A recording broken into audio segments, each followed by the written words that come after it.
Good morning, সবাইকে স্বাগত জানাচ্ছি আমাদের চ্যানেলে। এটা আমাদের 5 নম্বর ব্লগ।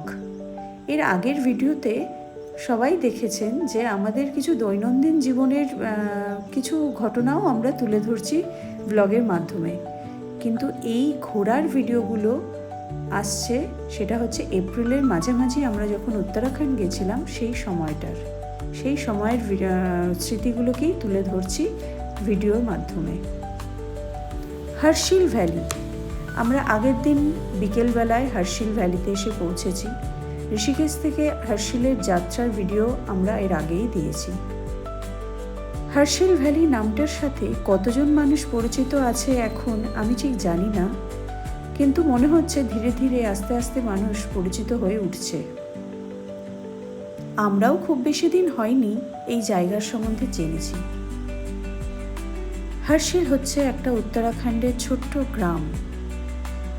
দেরাদুন থেকে যার দূরত্ব 216 কিলোমিটার আর ঋষিকেশ থেকে যার দূরত্ব 238 কিলোমিটার। আস্তে আস্তে মোটামুটি দেরাদুন হোক আর ঋষিকেশ হোক ওই 6-7 ঘন্টা সময় ধরে চলতে হয়। এই হার্শিলের প্রাকৃতিক সৌন্দর্যকে আমি কিভাবে ব্যাখ্যা করব বা তার সৌন্দর্যের মাপকাঠিটাও আমি কিভাবে বিচার করব, সেটা আমি ঠিক কতটা বোঝাতে পারবো আমি জানি না। তবে আমার তুলে রাখা কিছু ভিডিওর মাধ্যমে আমি সবার সামনে এর সৌন্দর্যটাকে বোঝানোর চেষ্টা করছি।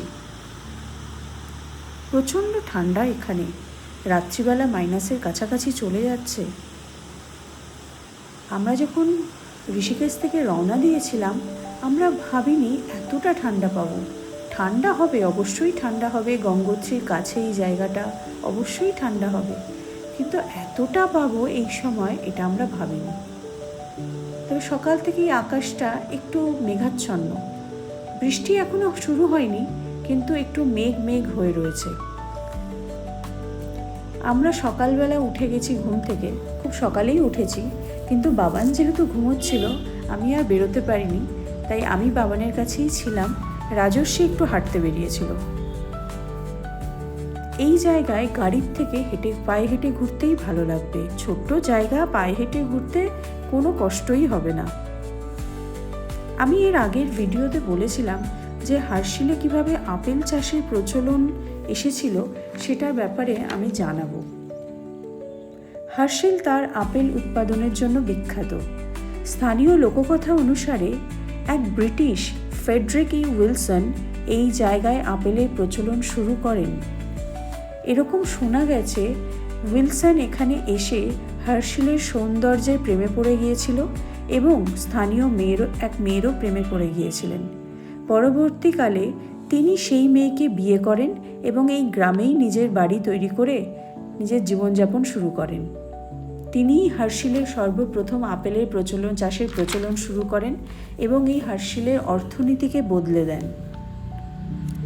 এই হলো আপেল উৎপাদনের আপেল চাষের গল্পটা। এবার বলি, প্রকৃতিপ্রেমী এবং শান্তির সন্ধানকারীদের জন্য হার্শিল ভ্যালি হচ্ছে একটা আদর্শ জায়গা। চারিদিকে তুষারাবৃত পাহাড়, সবুজ গাছপালা, আর এরই মধ্যে বয়ে চলে যাচ্ছে ঝলমলে ভাগীরথী নদী। আমি এর আগের ভিডিওতে বলেছিলাম যে মা গঙ্গার প্রথম ধারা ভাগীরথীর তীরেই অবস্থিত এই ছোট্ট গ্রাম।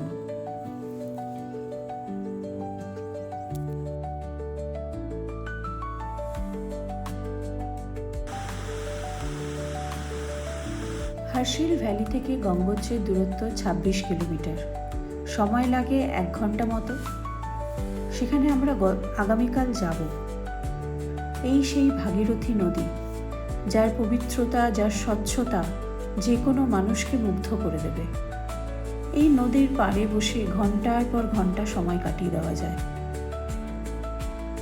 এতটাই সুন্দর এই নদীর জলের স্রোত, খুবই সুন্দর লেগেছিল। হার্শিলের আশেপাশে অনেকগুলো ছোট ছোট গ্রাম আছে, যেমন বাগোরি, সুক্কি, মুকওয়া, ধরলি, ঝালা ইত্যাদি। এইসব গ্রামের মধ্যে বগরি গ্রাম, বগরি ভিলেজ, এটা একদমই পাশে, যেটা একটা ব্রিজ ক্রস করে কিছুটা হেঁটে গেলেই সেই গ্রামের মধ্যে ঢুকে যাওয়া যায়। আমরা সেখানে হাঁটতে হাঁটতে সকালবেলা গিয়েছিলাম। একটু একটু বৃষ্টিও শুরু হয়ে গেছে। যখন আমরা গ্রামে ঢুকছি তখনই দেখছি একটু একটু করে বৃষ্টি শুরু হয়ে গেছে। তবে আমরা বুঝিনি তারপরে মানে কিছুক্ষণ পরে বেলা যখন বাড়বে বৃষ্টির মাত্রা এত বেড়ে যাবে।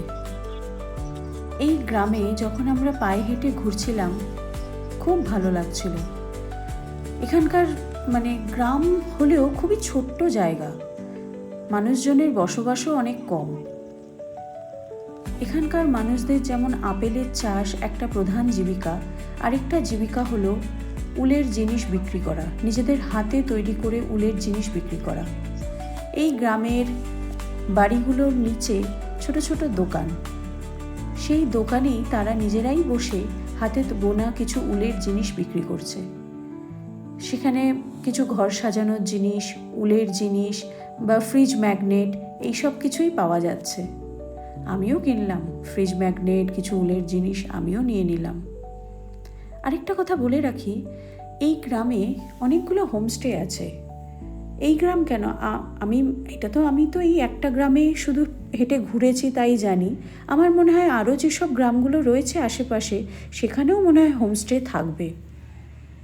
যেসব মানুষ হোটেলে থেকে হোটেলের সুবিধা নিতে চাইবেন না, বা হোটেলের যে ফেসিলিটি সেটা ছাড়া একটা বিউটিকে এনজয় করতে চাইবেন, মানে উপভোগ করতে চাইবেন একটা জায়গার সৌন্দর্যকে, তাদের জন্য এই হোমস্টের অপশন খুব ভালো।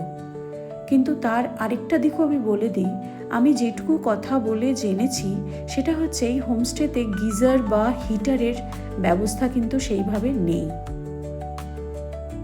হয়তো গরম জল চাইলে পাওয়া যাবে, কিন্তু হিটারের ব্যবস্থা সেইভাবে, রুম হিটারের ব্যবস্থা সেইভাবে আছে বলে আমার মনে হয়নি, বা আমি শুনিও নি সেরকম কিছু। সেই জন্যই আমাদের প্রেফারেন্স ছিল হোটেল, কারণ আমাদের সাথে বাচ্চা আছে, আমরা হোটেলটাই ওই জন্য প্রেফার করি। তো যারা যারা থাকতে চাইবেন তারা অনায়াসেই থাকতে পারেন, এখানে থাকতেও ভালো লাগবে। এখানকার মানুষজনদের সাথে গল্প করে, এখানকার মানুষজনদের সাথে মানে তাদের মানে তারা যেরকম ধরনের খাবার দাবার ভালোবাসে খেতে, খায় তারা, সেই ধরনের খাবার খেয়ে তাদের জীবনযাত্রাকে মানে উপভোগ করেও এখানে কিছুদিন কাটানো যাবে। ঘোরা বেড়ানো শেষ করে আমরা আবার হাঁটতে হাঁটতে চলে এলাম হোটেলে। ওখানেই এসে আমরা ব্রেকফাস্ট করে নিলাম। ব্রেকফাস্ট করার পর আমরা সিদ্ধান্ত নিলাম যে এখনও যেহেতু বৃষ্টিটা অতটা শুরু হয়নি, মানে কখনো হচ্ছে কখনো হচ্ছে না, হালকা হচ্ছে, তাই আমরা মুকভা ভিলেজে চলে যাব। মুকভা ভিলেজ হার্শিলের থেকে দূরত্ব ওই 3 কিলোমিটার মতো, বেশিক্ষণ সময় লাগেনি, 10 থেকে 12 মিনিটই সময় লেগেছে। মুকভা ভিলেজে যাওয়ার কারণটা এবার বলি। মুকভা ভিলেজে একটা মন্দির আছে, যেটা হচ্ছে মা গঙ্গার মন্দির। মা গঙ্গা শীতকালে এখানেই থাকেন, তাকে নিয়ে আসা হয় এখানেই। গঙ্গোত্রী মন্দির মানে পুরো শীতকালে বন্ধই থাকে, মানে এখনও বন্ধ। আমরা যদি মা গঙ্গার পুজো দিতে চাই তাহলে আমাদেরকে মুকভা গ্রামের মন্দিরেই যেতে হবে। অক্ষয় তৃতীয়ার দিন আবার মা গঙ্গাকে নিয়ে যাওয়া হবে তার যথাস্থানে। তাই আমরা আগামীকাল গঙ্গোত্রী গেলেও সেখানে পুজো দিতে পারবো না, তাই আমরা এখানেই চলে এলাম মুকভা গ্রামে, যেখানে আমরা পুজো দেব।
এইবার কিছু স্থানীয় মানুষদের থেকে শুনে নিন এই নিয়মাবলীর কিছু কথা, যেটা হয়তো আমার থেকে তারা ভালো বলতে পারে। अच्छा, ये जगह के गांव का नाम है भगोड़ी, तो मुकबा। मुखबा यहाँ के मुख्य मटी यहाँ का नाम, वैसे गढ़वाल में हम मुखबा बोलते हैं, हाँ। वैसे यहाँ का नाम मुख्य मटी है।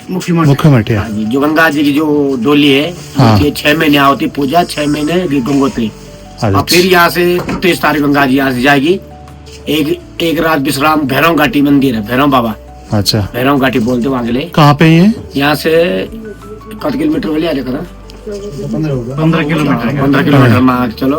हाँ, वहाँ पर एक रात विश्राम होगी गंगा मैया का। अच्छा, फिर दूसरी दिन वहाँ से 7-8 बजे फिर गंगा जी वहाँ चलेगी और गंगोत्री पहुँचेगी। ओके। फिर उसके बाद गंगा जी का वहाँ पर जो पूजा होती है, पूजा नहीं जो तो वो 2 तारीख से चालू होता है वहाँ पे? 30 तारीख से चालू हो जाए। 30 तारीख के लिए 30 तारीख से 30 तारीख को सरदार को ले जो भी यात्री आते हैं उनके लिए कपाट खोल दिया जाएगा। तो चारों धाम की पूजा 30 तारीख से चालू हो हाँ, जाती है। चारों धाम में गंगोत्री यमुनोत्री 30 को है, हाँ। और दीननाथ केदार 3 तारीख की 2 तारीख अलग अलग डेट है। अच्छा, ठीक है। পুজো দেওয়া হয়ে গেলে আমরা ফিরে আসি এবং প্রচণ্ড বৃষ্টি শুরু হয়ে গেছিল। প্রচণ্ড মানে বাইরে বেরোনোর কোনো উপায় ছিল না। আর আমরা আগের থেকে হোটেলে বলেও রাখিনি যে লাঞ্চ আমরা হোটেলে করব বা কিছু।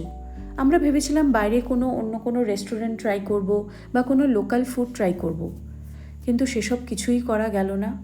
তাই আমরা এর আগের ভিডিওতে যেই ক্যাফেটার কথা বলেছিলাম যে নদীর পাড়ে একটা ছোট্ট ক্যাফে, সেই ক্যাফেতেই গেলাম, কারণ ওটা আমাদের হোটেলের পাশেই ছিল। আমরা সেখানে গিয়ে অনেকটা সময় বসে রইলাম, বৃষ্টি দেখলাম, বাইরে নদী বয়ে যাচ্ছে সেটা দেখলাম, আর লাঞ্চ অর্ডার করে দিলাম, সেখানেই আমরা খেলাম। এরপরে আর সারাদিন সেভাবে বেরোনো হয়নি, কারণ প্রচণ্ড বৃষ্টি শুরু হয়ে গেছিল। আমরা হোটেলেই ছিলাম। বিকেলবেলা হোটেলের কমন এরিয়াতে বসে IPL ম্যাচ এনজয় করলাম। রাত্রিবেলা ডিনার করে একদম রুমে, কারণ এত ঠান্ডা পড়ে গেছিলো, সারাদিন বৃষ্টি হয়েছিল বলে আর কিছু করার ছিল না। তাই আজকের ভিডিওটা এই অবধিই থাক। সবাই ভালো থাকবেন।